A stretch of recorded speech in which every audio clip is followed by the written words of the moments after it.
بسم اللہ الرحمن الرحیم۔ السلام علیکم۔ گھر میں کافی دن سے کشیدگی چل رہی تھی۔ سائمہ بار بار اپنی ماں کے گھر جانے کی دھمکی دے چکی تھی۔ میاں بیوی کی روز روز کی تکرار سے بچے الگ پریشان اور سہمے ہوئے رہتے تھے، اور محلے والے دونوں میاں بیوی کے درمیان صلح صفائی کروانے کی کوشش کرتے کرتے تھک ہار کر اب تماشا دیکھنے کے لیے ایک طرف ہو گئے تھے۔ آج بھی ناشتے میں خالی چائے اور سادہ روٹی۔ بندہ سارا دن محنت کر کے تھک جائے اور تم ہو کے ایک پراٹھا تک نہیں بنا سکتی۔ شوہر کے لیے شکیل کا چہرہ غصے سے لال ہو رہا تھا۔ شکیل، آپ یہ غصہ کہیں اور جا کر نکالیں۔ گھی ختم ہو گیا ہے اور انڈے بھی نہیں ہیں۔ بچے بھی اپنے من پسند ناشتے کے بغیر سکول چلے گئے ہیں، اور میرا تو کوئی نہ پوچھے کیسے گزارا کر رہی ہوں آپ جیسے مرد کے ساتھ۔ کیا مطلب؟ تم جو میرے ساتھ محبت کے دعوے کرتی تھی، جو کہتی تھی کہ تم ہر اچھے برے وقت میں میرا ساتھ دو گی، اس طرح سے بدل رہی ہو؟ کیا تم میں تھوڑی سی بھی انسانیت باقی رہ گئی ہے یا نہیں؟ شکیل سائمہ کے طعنوں پر افسوس کرنے لگا۔ یہ انسانیت ہی تو ہے جو شادی کے 10 سال تک یہی ہوں اور آپ کے 2 بچوں کی ماں بھی بن گئی ہوں۔ آپ بھی جو میری خواہشات کے لیے اپنی ضروریات تک قربان کرنے کو تیار ہوئے جاتے تھے، آج میری خواہشات تو کیا ضروریات سے بھی منہ موڑ۔ کاش یہ محبت نہ کی ہوتی میں نے۔ مجھے کیا پتا تھا کہ محبت ایک کھیل ہی ثابت ہوگی۔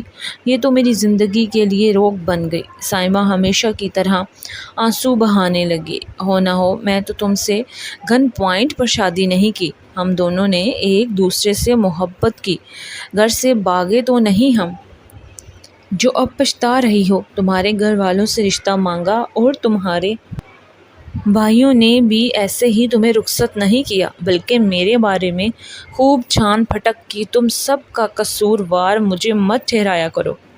شکیل بھی غصے میں آ گیا۔ ہاں، غلطی مجھ سے بھی ہوئی اور میرے گھر والوں سے بھی ہوئی، جو انہوں نے چمکتی چیز کو سونا سمجھ لیا۔ اب اس غلطی کو سدھارنا ہی ہوگا۔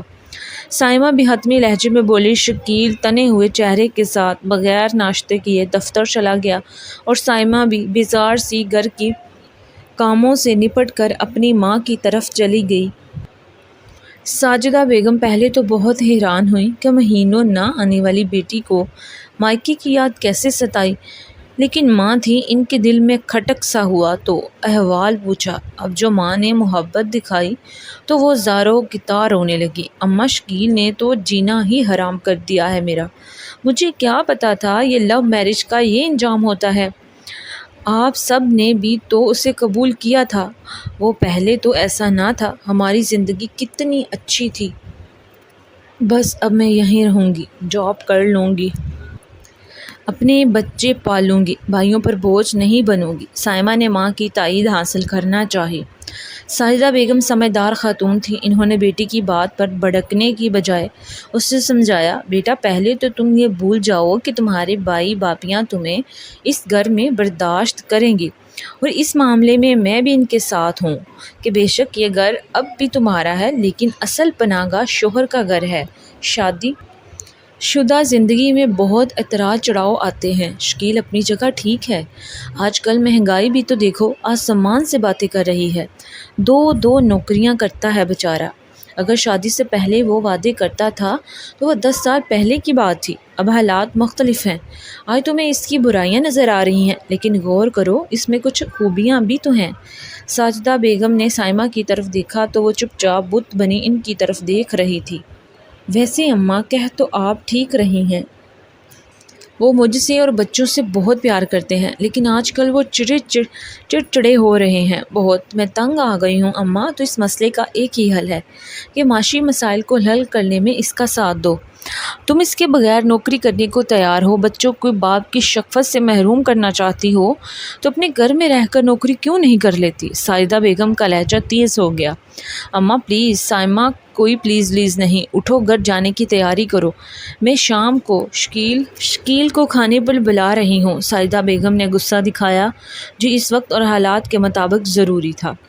شکیل خاموش تھا۔ سائمہ نے بھی ہاتھ بات نہیں کی۔ اس دن شکیل نے دفتر جانے سے قبل سائمہ کو کمرے میں بلایا۔ سائمہ، میں تم سے اپنے رویے کی معذرت کرنا چاہتا ہوں۔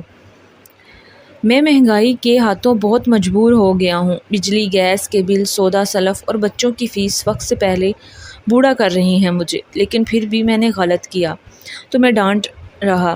مجھے معاف کر دو سائمہ، میں اب بھی پہلے جیسی ہی محبت کرتا ہوں تم سے، بس ذمہ داریوں کا ایک پہاڑ میرے سر پر ہے۔ شکیل ندامت سے سائمہ کے آگے کہہ رہا تھا، شکیل آپ مجھے شرمندہ مت کریں۔ اگر آپ کا رویہ برا تھا تو میں نے بھی خوشگوار انداز میں بات نہیں کی، بلکہ ترکی پہ ترکی آپ کو جواب دیا۔ مجھے بھی ایسا نہیں کرنا چاہیے تھا۔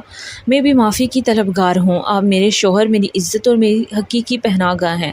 آپ نے اس پڑوس میں کہہ کر چھوٹی کلاسز کے بچوں کو ٹیوشن کے لیے بلایا ہے، جو آج شام سے گھر آئیں گے، اور گڑیا اور فہد کے اسکول میں